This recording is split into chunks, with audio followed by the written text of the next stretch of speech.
दोस्तों, अपनी आवाज़ से लोगों को दीवाना बनाने वाले सिंगर आज एक रिकॉर्डिंग के लिए लाखों करोड़ों रुपए लेते हैं। लेकिन एक ज़माना ऐसा भी था जब कुछ 100 रुपए की फीस को भी बड़ी दौलत समझा जाता था। गौहर जान उस जमाने की एक लोकप्रिय गायिका थी। हालांकि उनकी शोहरत और दौलत बाकियों की तुलना में काफ़ी ज़्यादा थी। 1900 के दशक में गौहर जान एक परफॉर्मेंस के लिए जितनी फीस लेती थी, वो अधिकांश परिवारों की सालाना आय से ज़्यादा थी। गौहर जान का जन्म 26 जून 1873 को आजमगढ़ में हुआ था। आर्मेनियन मूल के पिता विलियम रॉबर्ट और माँ विक्टोरिया हेमिंग ने उनका नाम एंजेलिना रखा। जब एंजेलिना महज 6 साल की थी तो उनके माता पिता का तलाक हो गया।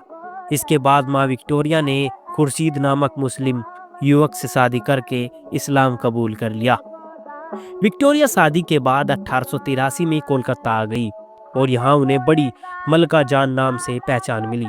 बाद में उन्होंने अपनी बेटी एंजेलिना का नाम गौहर जान रखा। मलका जान और उनकी बेटी गौहर ने गायन और शास्त्रीय नृत्य की ट्रेनिंग ली। 1888 में गौहर ने अपनी पहली परफॉर्मेंस दी और उन्हें दरभंगा राज के शाही दरबार में दरबारी संगीतकार नियुक्त किया गया। गाना गाने के साथ साथ नृत्य करते हुए गौहर जान कोलकाता की पहली डांसिंग गर्ल बन गई। 1900 के दशक की शुरुआत में गौहर जान भारत की सबसे बेहतरीन गायिकाओं में से एक थी।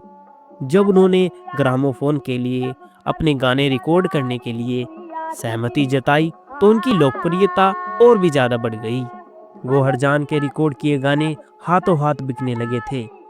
वह हर रिकॉर्डिंग के लिए 1000 से लेकर 3000 रुपये फीस लेती थी, जो उस दौर में अधिकांश घरों की सालाना आय से कहीं ज़्यादा था। दिलचस्प बात यह है कि लता मंगेशकर और मोहम्मद रफ़ी 1950 के दशक में हर गाने के 500 रुपये लेते थे। इससे अंदाज़ा लगाया जा सकता है कि गौहर जान के पास कितनी दौलत थी और वह कितनी ज़्यादा लोकप्रिय थी। एक समय ऐसा भी आया जब वह इतनी अमीर हो गई कि शहर में घोड़ा गाड़ी में घूमने लगी, जो उस दौर में केवल भारत के वायसराय को दी जाने वाली लग्जरी सुविधा थी।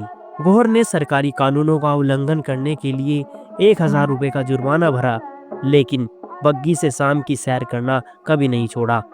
बताया जाता है कि बंगाल में उनके एक प्रशंसक ने उन्हें प्राइवेट ट्रेन उपहार में दे दी थी, जिसका इस्तेमाल वह अपनी यात्राओं के लिए करती थी। वह हर रिकॉर्डिंग में नए गहने पहन कर जाती थी। उन्हें उस जमाने की करोड़पति सिंगर कहा जाता था। अपने आखिरी दिनों में वह खराब स्वास्थ्य के चलते मैसूर चली गई। गौहर जान की मृत्यु 1930 में 56 वर्ष की आयु में हुई थी। गौहर जान के निधन के बाद उनकी संपत्ति के कई दावेदार सामने आए। उन्हें उम्मीद थी कि इतनी बड़ी गायिका अपने पीछे बड़ी दौलत छोड़कर गई होगी, लेकिन ऐसा नहीं था दोस्तों। जल्द ही सभी को यह बात पता चल गई कि अपने जीवन के आखिरी दशक में गौहर जान ने अपना सारा पैसा खर्च कर दिया था और उनके पास कुछ नहीं बचा था। दोस्तों, अगर आपको वीडियो अच्छी लगी हो तो आप हमारे चैनल को सब्सक्राइब करें, वीडियो को लाइक और शेयर करना ना भूलें।